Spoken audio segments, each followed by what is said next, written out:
नमस्कार साथियों, स्वागत है आप सभी का अंकित इंस्पायर्स इंडिया पर। मैं हूं अंकित अवस्थी। आप है मेरे साथ में एक ऐसी खबर पर चर्चा करने के लिए जो कि वर्तमान में सुर्खी बनी हुई है। India's tit for TET, barricades outside UK high commission in Delhi removed. ऐसा क्या हुआ है आज के सेशन में हम जानने वाले हैं। क्या कंडीशंस बनी है भारत में कि भारत ने ब्रिटिश उच्चायोग के बाहर लगाए हुए बैरिकेडिंग को हटा दिया है। क्यों हुआ है ऐसा, आइए आज के सेशन में इसी पर जानने का प्रयास करते हैं। साथियों, जैसा कि आप सभी यहां पर एक सुर्खी देख रहे हैं, वो हमने केवल एक रेफरेंस फ्रेम में आपके लिए ली है। आज ही की खबर है, लेकिन इस खबर के पीछे की जो पूरी कहानी है उसको बनने में काफी टाइम लगा है। क्या कहानी बनी थी मैं आपको बताता हूं। साथियों, आपको याद होगा अपना जो एप्लीकेशन है, अपना जो यूट्यूब चैनल एक है जिसका नाम अपनी पाठशाला है। अपना तो अपनी ही होगा ना, तो अपनी पाठशाला। वहां पर मैंने अभी 21 मार्च के दिन एक सेशन किया था जिसमें बताया था अमृतपाल सिंह केस क्या है। उस केस में मैंने बताया था कि ये जो व्यक्ति है, जो खालिस्तान समर्थक है, इसने कुछ दिनों पहले एक पुलिस थाने पर हमला करके मॉब के साथ अपने एक साथी को छुड़वा लिया था। उसके बाद इसने देशद्रोही बयान दिए। देशद्रोही बयान के बाद में इसकी गिरफ्तारी का प्रयास शुरू हुआ। इसकी गिरफ्तारी के प्रयास को जब शुरू किया गया तो उसी दौरान ब्रिटेन में जो भारतीय उच्चायोग है उसके बाहर लगे इंडियन फ्लैग को कुछ खालिस्तानी समर्थकों ने, या यह कहिए कि अमृतपाल के समर्थकों ने इंडियन फ्लैग को भारतीय उच्चायोग से उतार दिया था। और हमने अपनी सेशन में इसका भी चर्चा पूरी तरह से डिटेल में की थी, पूरा मामला डिस्कस किया था। होपफुली आप लोगों को याद होगा, भारतीय झंडे के साथ में नाफरमानी हुई थी। आप इसे देख सकते हैं। इंडियन फ्लैग को एक खालिस्तानी प्रोटेस्टर भारतीय उच्चायोग से उतार रहा है और प्रयास कर रहा है कि वो खालिस्तान के फ्लैग को यहां लगा दे। आप सोचिए, उच्चायोग का होना, उच्चायोग का मतलब समझ रहे हैं आप, एक ऐसा स्थान है, क्या होते हैं उच्चायोग वो सब समझाऊंगा, लेकिन ये मोस्ट सिक्योर्ड प्लेस होना चाहिए लंदन के अंदर, यूके के अंदर। वहां पर एक खालिस्तानी समर्थक भारतीय झंडे के साथ, भारतीय शान के साथ जो बेअदबी कर रहा है, इसे रोकने में जैसे ब्रिटिश गवर्नमेंट नाकामयाब रही। उन्हें यह एहसास दिलाने के लिए कि आपकी एक नाकामयाबी थी कि भारतीय फ्लैग का सम्मान आप नहीं रख पाए, जबकि यह जिम्मेदारी आपकी थी कि आप इस उच्चायोग पर, भारतीय उच्चायोग का जो ब्रिटेन में है, उसकी पूर्ण हिफाजत करेंगे। आपकी प्रेजेंस में यदि यह घटना हुई है जिसका भारतीयों ने जबरदस्त तरीके से विरोध किया और विरोध स्वरूप भारतीयों ने उससे भी बहुत बड़ा एक फ्लैग, इंडियन फ्लैग, इस उच्चायोग पर लगा दिया। अब ये तो लगा दिया, ये तो सही है, लेकिन जो हुआ वो किसकी शह पर था, इससे भारतवासी काफी खफा थे कि शह किसी की हो, लेकिन तुम अभिव्यक्ति की आजादी के नाम पर देश के उच्चायोग के साथ अगर ऐसी स्थितियां पैदा होने दोगे तो क्या भारत ने आज जो किया है, क्या किया है भारत ने, ब्रिटेन के उच्चायोग का जो कि दिल्ली में स्थित है, उस पर से भारतीय सुरक्षा जो बैरिकेडिंग थी वो हटा दी है। हालांकि इसका कोई ऑफिशियल बयान नहीं आया है, लेकिन जो इतने दिन से सिक्योरिटी लगी हुई थी वो हटा दी गई है, बैरिकेडिंग हटा दी गई है। ये बहुत बड़ा सिंबॉलिक मैसेज है कि हम जब आपकी हिफाजत में कमी करेंगे तो शायद आपको यह पता चलेगा कि उच्चायोग की सिक्योरिटी क्या मायने रखती है। बहुत बड़ा डिप्लोमेटिक मैसेज है ये इतना बड़ा डिप्लोमेटिक मैसेज है कि उनकी बेचैनी और उनके द्वारा की गई हरकत उन्हें स्वतः ही पता चल चुकी होगी। लेकिन आप में से बहुत सारे लोगों को ना ये नहीं पता होगा कि आफ्टर ऑल हाई कमीशन होता क्या है। आपको हल्की सी ब्रीफिंग में देना चाहूंगा। देश के अंदर दुनिया के दूसरे देश अपने कुछ ऑफिसेज खोलते हैं, सामान्यतः राजधानी में खोले जाते हैं। ये ऑफिसेज जहां दूसरे देश के राजदूत आकर निवास करते हैं, या तो एम्बेसी कहलाते हैं या हाई कमिश्नरेट कहलाते हैं। एम्बेसी साधारणतः सभी देशों के, विदेशी देशों के अंदर खोले गए मुख्यालयों को कहते हैं। लेकिन जो कॉमनवेल्थ नेशन हुआ करते थे, जहां पर ब्रिटिशर्स का हुकूमत रहा, उन्होंने कहा कि हम अपने ऑफिसेज को एम्बेसी के स्थान पर हाई कमीशन ऑफिस बोलेंगे, हाई कमिश्नर ऑफिस बोलेंगे। तो इस प्रकार से भारत का ब्रिटेन में हाई कमिश्नर ऑफिस है और ब्रिटेन का इंडिया में हाई कमिश्नर ऑफिस है। लेकिन अमेरिका का इंडिया में एम्बेसी है और इंडिया की अमेरिका में एम्बेसी है। ये बनाई क्यों जाती है? आसान भाषा में ये समझ लीजिए कि यदि आपको अमेरिका जाना है तो अमेरिका जाने की जो परमिशन है वो आपको यहीं पर स्थित ऑफिस से मिल जाएगी, जहां से आप वीजा के लिए अप्लाई कर सकते हैं। एग्जैक्टली किसी को अमेरिका से इंडिया आना है तो जो अमेरिकन एम्बेसी है, कहां पर? अमेरिका, इंडियन एम्बेसी है अमेरिका के अंदर, वहां से उन्हें इंडिया का वीजा लेना होगा। तो इंडिया का एक ऑफिस है। अब आप पूछेंगे ये दोनों जगह जो ऑफिसेज होते हैं, इन ऑफिसेज का नियम कानून क्या होता है? तो एक लाइन में इतना सा समझ लीजिए कि इन ऑफिसेज में उसी देश का कानून चलता है जिस देश के ये ऑफिस होते हैं।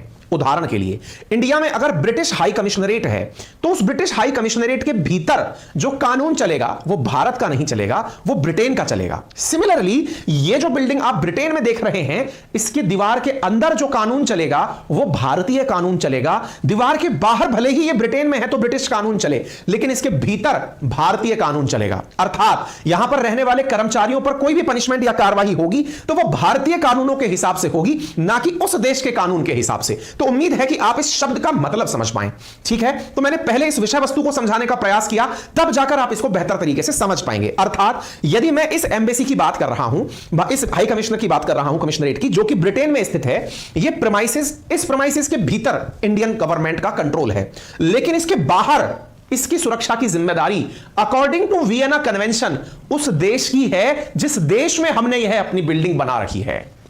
सिमिलरली इंडिया में अगर ब्रिटिश हाई कमिश्नरेट का ऑफिस है तो अंदर तो ब्रिटिश कानून चलेगा, लेकिन उसके बाहर की बाउंड्री और उसके बाहर की हिफाजत करने की जिम्मेदारी इंडिया की है।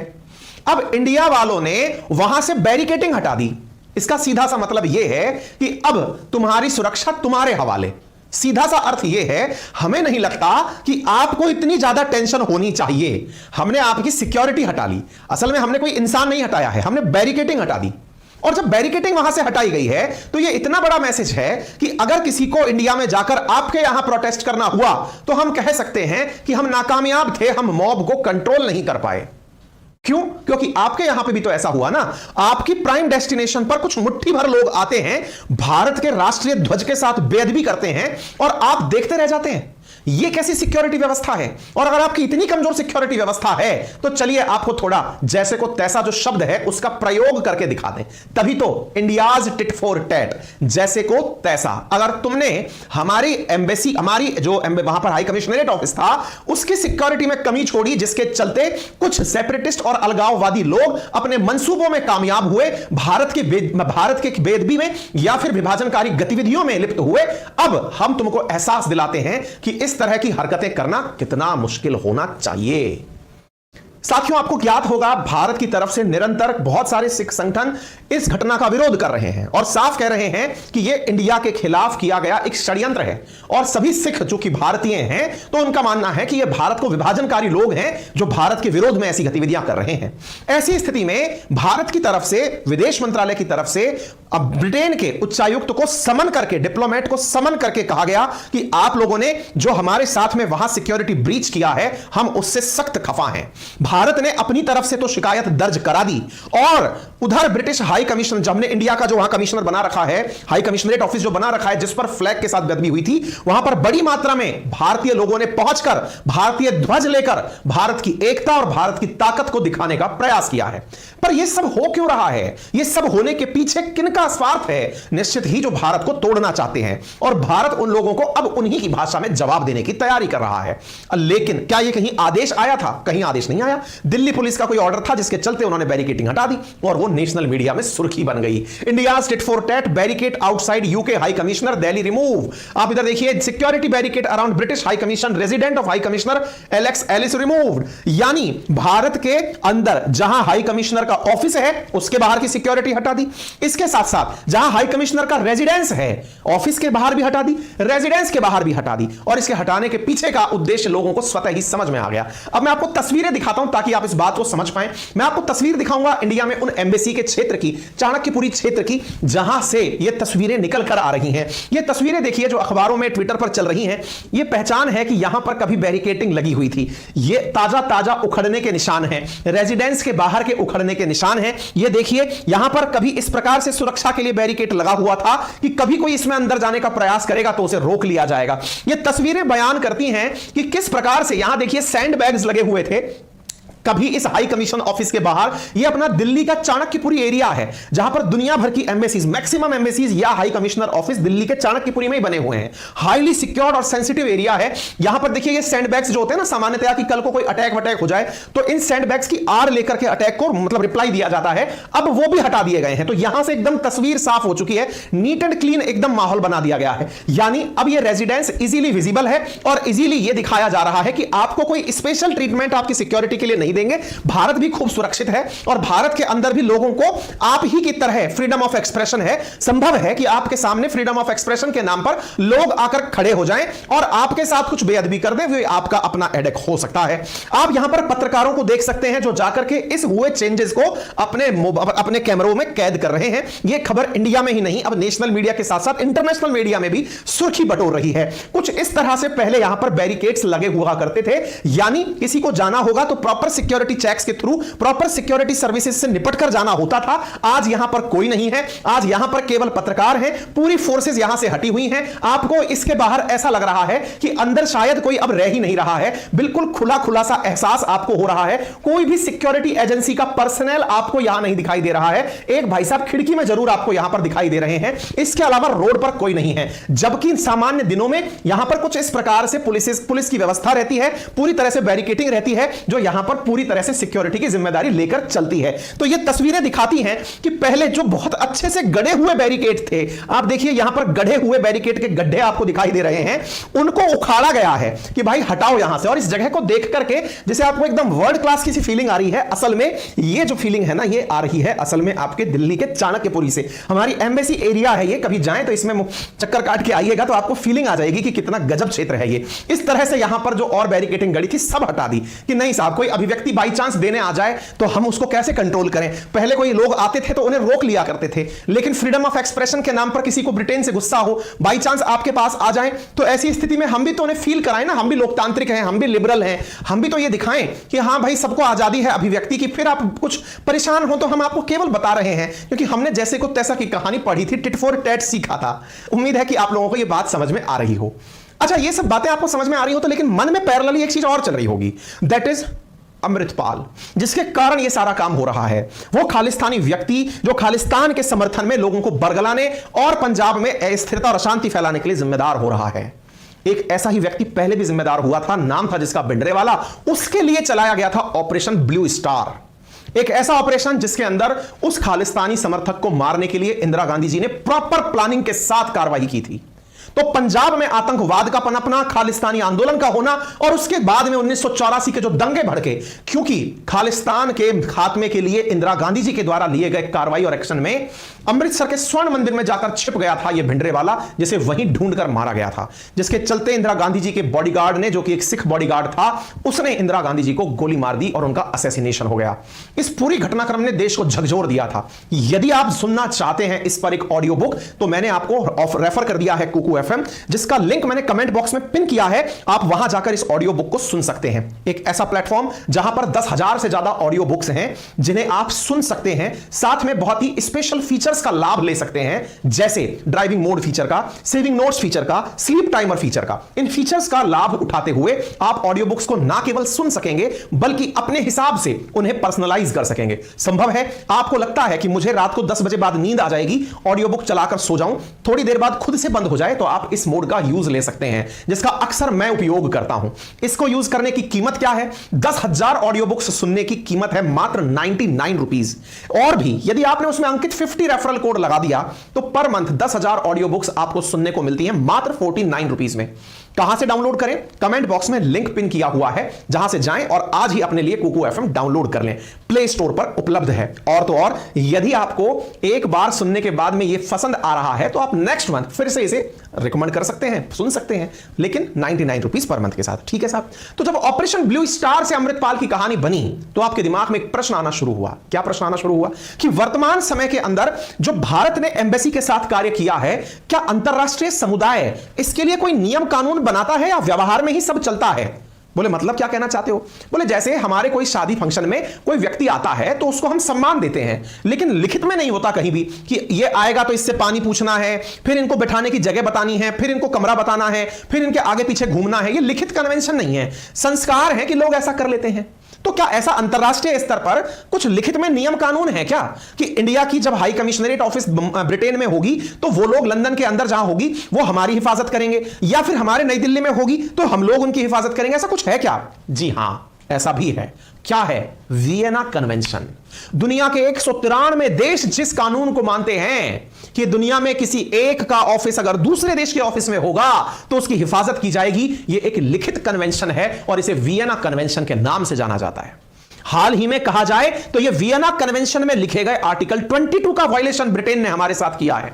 वो हमारी सुरक्षा नहीं कर पाया, और जब वो हमारी सुरक्षा नहीं कर पाया तो हमने भी अब प्रतिक्रिया में उन्हें यह बताया है कि सुरक्षा होती क्या है। हालांकि सरकार इसे ऑथराइज नहीं कर रही है कि हमने ऐसा किया है। वो कह रही ठीक है, तो रेगुलर प्रोसेस है, हो सकता है कुछ बढ़िया लगा देंगे यहां पर हम, लेकिन कोई ना कोई, जब भी कहते हैं ना जब धुआं उठती है तो निश्चित ही कहीं आग लगी होती है। हमारे अनुभव ज्यादा पुराने नहीं है। 2013 में इंडिया ने ऐसा ही सिक्योरिटी अमेरिका की एम्बेसी के बाहर से हटा दी थी। अमेरिका जो बहुत बुरा डरपोक इंसान है, उसके बाहर से सिक्योरिटी हटाने की भी एक कहानी थी। असल में भारत की तरफ से एक भारतीय राजनयिक डिप्लोमेट अमेरिका में नियुक्त थी जिनका नाम देवयानी था। उनके ऊपर अमेरिका में एक आरोप लगा कि देवयानी ने अपनी नौकरानी के साथ बेअदबी की है। नौकरानी की शिकायत पर देवयानी को पुलिस गिरफ्तार करके ले गई। आप पूछेंगे कि क्या गिरफ्तार नहीं कर सकते क्या? जी नहीं। जिस जगह पर हाई कमिश्नरेट ऑफिस है या एम्बेसी है, उसके अंदर या उस एम्बेसी के भीतर के टेरिटरी में कानून उस देश का चलता है जिस देश का वो ऑफिस है, यानी उसके अंदर भारतीय कानून चलेंगे। यदि नौकरानी ने शिकायत की है तो वो भारतीय सरकार से करेगी, भारत सरकार उस पर कार्रवाई करेगी, अमेरिकी सरकार नहीं, भले ही वो अमेरिका में बैठे हो। आज अगर इस हाई कमिश्नरेट ऑफिस के अंदर कोई भी दुर्घटना होती है तो वो भारतीय कानूनों के तहत बाध्य नहीं है, ब्रिटिश कानूनों के तहत बाध्य है। इसका मतलब समझ जाइए, ये सब बातें वियना कन्वेंशन में लिखी हैं, और भारत ने उस समय भी 2013 में अमेरिका को अपनी तीव्र प्रतिक्रिया देते हुए जो एकदम अपना रिएक्शन दिया कि भारत में जो अमेरिका वालों की एम्बेसी है उसके बाहर से सारी सिक्योरिटी हटा दी। इसके साथ साथ ना केवल सिक्योरिटी हटाई, अपितु बाहर से जो राशन जाता था उस पर चेकिंग्स बढ़ा दी। जो उनको पासेस दिए हुए थे एयरपोर्ट पर फ्री जाने के, वो कैंसिल कर दिए। उनको जो बाहर स्पेशल ट्रीटमेंट मिलता था यूएस एम्बेसी के कर्मचारियों को, सारा हटा दिया। उसके बाद यूएस को घुटने टेकना पड़ा, अपनी गलती माननी पड़ी, और देवयानी मामले में खुद वहां के जो गृह मंत्री हैं उन्होंने भारत सरकार से बात करके खेद व्यक्त किया कि हमसे गलती हो गई, कृपया हम पर थोड़ा सा रहम बरतें। सिमिलरली आज भी इंडिया ने कुछ ऐसा ही किया है। आज इंडिया ने लगभग 10 साल बाद उसी अमेरिका के पिछलग्गू ब्रिटेन के यहां से सिक्योरिटी हटाई है, यह एहसास दिलाने के लिए कि तुम लोग जो आए दिन हमारी एम्बेसीज पर यह जो क्रिया करवा रहे हो, इसकी प्रतिक्रिया क्या होगी, इसके लिए सज्ज हो जाओ।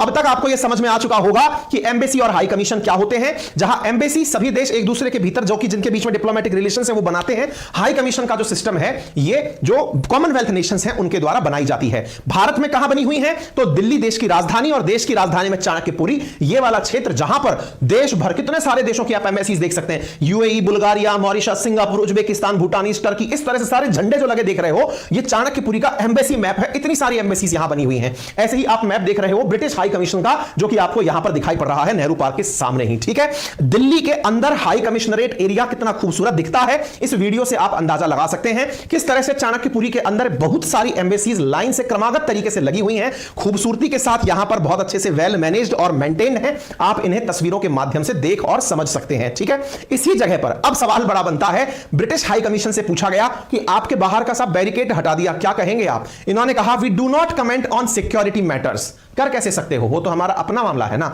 आप कैसे कर सकते हो? तो इन्होंने कहा वी डू नॉट कमेंट। हाँ बोले, हमें पता है नहीं कर पाओगे तुम, ठीक है ना। जब इनसे पूछा गया तो इन्होंने कहा हम सिक्योरिटी मामलात पर कोई भी प्रश्न नहीं बोलेंगे, हम ठीक हैं।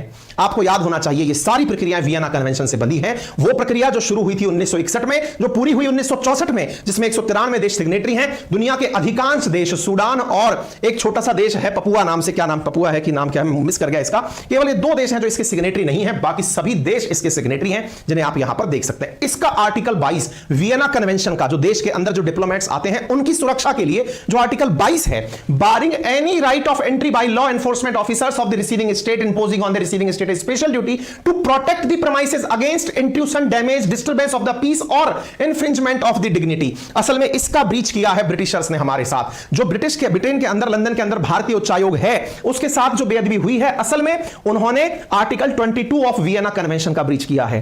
क्यों? क्योंकि कहता है कि जो भी होस्ट स्टेट है जिसमें हमारी कमिश्नरेट ऑफिस बना हुआ है, उनकी जिम्मेदारी है कि वो उसके डैमेज को रोकेंगे, लेकिन उन्होंने ऐसा नहीं किया। तो क्या भारत टिट फॉर टैट करके खुद आर्टिकल 22 का वायलेशन नहीं कर रहा? नहीं। क्यों? क्योंकि यहां यह नहीं लिखा हुआ है कि बैरिकेटिंग लगा के रखेंगे, लिखा है सिक्योरिटी करेंगे। अब अभी तक ब्रिटिश हाई कमिश्नर के बाहर किसी ने प्रोटेस्ट किया ही नहीं इंडिया में, तो फिर सुरक्षा देने की जरूरत क्या है? हां, जब यहां प्रोटेस्ट होने आए और भारत रक्षा ना कर पाए तो शायद हम अपनी कमियां दिखा पाए। उम्मीद है आपको यह आर्टिकल समझ में आ जाए। इतना ही नहीं, और भी बहुत सारे ऐसे आर्टिकल हैं, जैसे आर्टिकल 24 कहता है कि कोई भी ऐसी चीज, कि कोई भी आर्टिकल या डॉक्यूमेंट है उसे दूसरा देश चेक नहीं कर सकता, कोई भी कम्युनिकेशन हो रहा है उसको कोई ट्रैप नहीं कर सकता। बहुत सारी, जैसे सिविल और क्रिमिनल ज्यूरिडिक्शन के बारे में है कि अंदर का कानून अंदर मान्य होगा, आर्टिकल 29, ये वियना कन्वेंशन के आर्टिकल हैं। आर्टिकल 34 टैक्स एग्जम्पशन जो है इसके बारे में बात करता है। ये तमाम आर्टिकल वियना कन्वेंशन के हैं जो बताते हैं कि डिप्लोमेट्स को क्या क्या इम्यूनिटी प्राप्त होती है। उम्मीद है आप सभी इस बात को पूरी तरह अब जान और समझ चुके होंगे। ठीक है, अगर आपको ये सारी बातें समझ में आ गई हैं तो यह है देवयानी वाला मामला, जिस समय भारत ने 2013 में भी ऐसे ही यूएस के बाहर लगे हुए, यूएस एम्बेसी के बाहर जो दिल्ली में है उसके बाहर लगे हुए बैरिकेड हटाए थे। क्यों हटाए थे? क्योंकि देवयानी जो भारतीय डिप्लोमेट थी अमेरिका में, उनको वहां की पुलिस ने गिरफ्तार किया था, हैरेस किया था और उनको इम्यूनिटी जो मिलनी चाहिए थी वो नहीं दी थी, जिस पर भारत ने प्रॉपर तरीके से प्रतिक्रिया दी और उस प्रतिक्रिया के परिणाम स्वरूप यह सब होकर आया था। उम्मीद है सारी जानकारी आपको पसंद आई होगी। कमेंट बॉक्स में हमने एक लिंक दिया है जहां से आप अंकित 50 कोड यूज करके अगर नया ज्वाइन करना चाहते हैं तो कुकू एफएम को ज्वाइन कर सकते हैं। यूज माय रेफरल कोड अंकित 50। मेरे प्यारे साथियों, आप सभी की जानकारी के लिए एक जानकारी यह कि 1 अप्रैल से हमारा नया बैच शुरू होने जा रहा है। उस नए बैच में फिलहाल 9 दिन शेष हैं। उस नए बैच में हम शुरू करने जा रहे हैं वर्ल्ड मैपिंग। लेकिन यदि आप हमारे पुराने साथी हैं तो आपसे गुजारिश यह है, यदि आप अभी ज्वाइन करते हैं 1 तारीख से पहले तो इस पूरे महीने में जो मैंने वर्ल्ड ज्योग्राफी पढ़ाई है वो आपको उसी बैच में विजिबल रहेगी पूरे साल के लिए। लेकिन अगर 1 अप्रैल से आप नया बैच हमारा ज्वाइन करते हैं जो कि मैपिंग से शुरू हो रहा है, तो आपको 1 अप्रैल से आगे वाली ही क्लासेस दिखाई देंगी। फिलहाल जो वर्ल्ड ज्योग्राफी पढ़ाई गई है पूरे इस मार्च के महीने में वो विजिबल नहीं होगी। तो यदि आप चाहते हैं हमारे साथ जुड़कर पढ़ना तो अपनी पाठशाला गूगल पर सर्च करिएगा। 1 लाख से ज्यादा हमारे डाउनलोड्स प्ले स्टोर पर हो चुके हैं। अपने यहां पर जाकर पेड कोर्सेज अपने लिए बुक करें मात्र 1999 में। यदि आप state PCS, SSC, railway, UPSC जैसे एग्जाम की तैयारी करना चाहते हैं तो हिस्ट्री, ज्योग्राफी, पॉलिटी, इकोनॉमी जैसे विस्तार से पढ़ने वाले सब्जेक्ट्स को डिटेल से मेरे साथ मिलकर पढ़िए। और किसी प्रकार की सहायता के लिए कोर्स परचेज करने में अगर कोई तकनीकी असुविधा हो तो हमारे कॉल सेंटर्स पर भी कॉल कर सकते हैं। फिलहाल के लिए इतना ही। अपना ख्याल रखें, बड़ों का सम्मान करें, छोटों को प्यार दें, अपना व्यक्तित्व इस प्रकार से विकसित करें कि महिलाएं आपके साथ सुरक्षित और सम्मानित महसूस करें। धन्यवाद।